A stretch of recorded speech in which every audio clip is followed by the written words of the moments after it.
Hey everybody, David Nikila here with Teslas in Canada. So how well does a Tesla Model 3 rear-wheel drive actually do in the winter? So today's March 1st. There's still snow on the ground here in Ontario, Canada, where I'm located. But with that being said, I've gone through basically most of the winter now with the Tesla. So we're going to talk about how is the range, how is the rear-wheel drive in the snow. Yes, I did get stuck. I'll post a little clip of that here in the video later. And again, I have a video on that separately as well. And that's going over the costs of the car for the first 6 months. Although technically today, March 1st, is my 6-month exact date. And I have 12,860 kilometers on the odometer. So that's where I'm at. But let's take a hop outside of the car here and let me talk to you about the car some more. So here we are outside the car. One thing I will say is, oh, are you gonna hear it? Watch this. Turn the wheel a bit.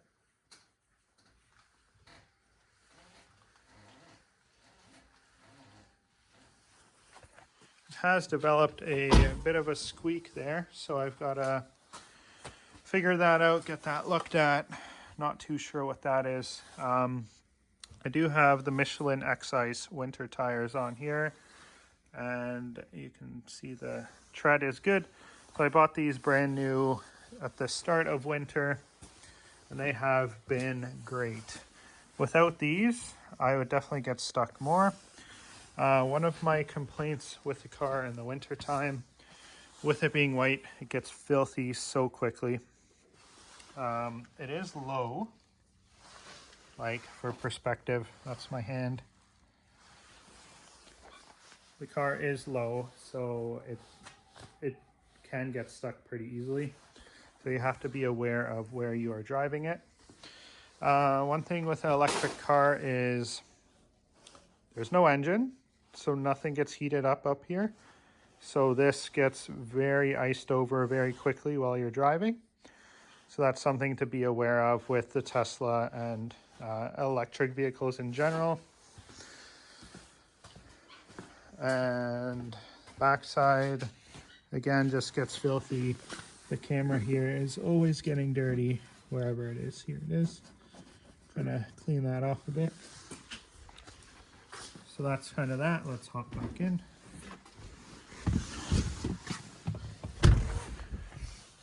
Car in the winter. Steering wheel, heated steering wheel. That is definitely a plus. Let me put this on. It might be blasting the air, but heated seats. You have 3 functions, so you can have it super hot, and then now they've changed the adjustable heated steering wheel to have 2 heat settings. Before it was always super hot and it would scorch your hands. So that's nice that they've made that adjustable since I bought it. And then you have the heated wipers, which is just basically a heating pad down by where the wipers are. And of course you have the rear glass gets heated as well. You can see how the tint on the roof is. So yeah, the tint on the roof is definitely nice. I don't notice sun blaring in my eyes. I haven't had it over the summer when it's super hot, like 30 degrees out. So we'll see how that is. From what I've heard from other Tesla owners that have the Model 3 and Model Y, it's okay, but some people find it a bit unbearable. So how is the heat? This has an electric heat pump, which pumps out of there. And the way you can adjust it, you can adjust the airflow how you want it to blow on you, on your face, away from your face, down, up. You can adjust it all like that. And then you have, of course, you can change the setting on either side as well. And then feet, face, front window. And then you do have the rear heated seats as, oh, rear heated seats as well, and you can turn the fan off, which blows out the back right here. So there's lots of adjustments to keep it climatized, to keep everyone warm in the vehicle. I have found on really cold days, even on the really cold days, the heat is adequate in here. I don't find it cold.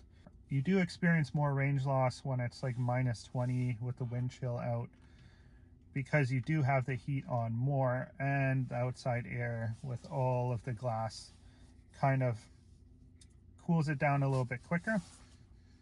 So there is range loss, I'd say maybe about 25%. Nothing that has caused any issues for me, and I do a lot of driving with my job. I am a real estate agent, as you can see there.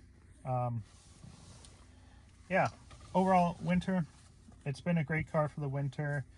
The only real thing that I don't like is that it is low, but I'm coming from an SUV prior, and then before that I had a pickup truck, so you know, kind of my perception on that has changed since before that I had like a Honda Civic and a Nissan Versa. So those were lower cars, but for the past 5-6 years I'm used to being so much higher off the ground, driving wherever I want.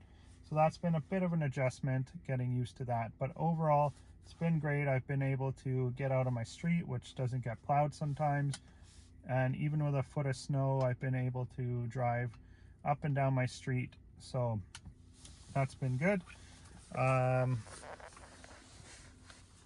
did want to share that we are having our car show at the Acton Arena. It's called Race to Net Zero Electric Vehicle and Climate Solutions Show. We have actually collaborated with the town of Halton Hills this year in order to grow the show. So this is a postcard basically that when I see a vehicle that I would like at the show, I'll put this on their windshield and invite them out, or hand it to the owner direct. These are some photos from our previous show, and then from the town's car show that they put on. And actually that's my car, if I can get it, that's my car right there. So we're combining basically our efforts, because the town had a car show, we have a car show that's all electric. So we are just combining that and making one a large car show, indoor and outdoor, at the Acton Arena and Community Center. You can see the address and the time and date right there. And if you have an electric vehicle and you want to be part of the show, in the show, feel free to contact me. My information is right here. That website is not in order yet. It might be if you're watching this in a week or two. But yeah, come check it out. Come check out the show. Come say hi. Let me know if you saw me here on YouTube. Remy.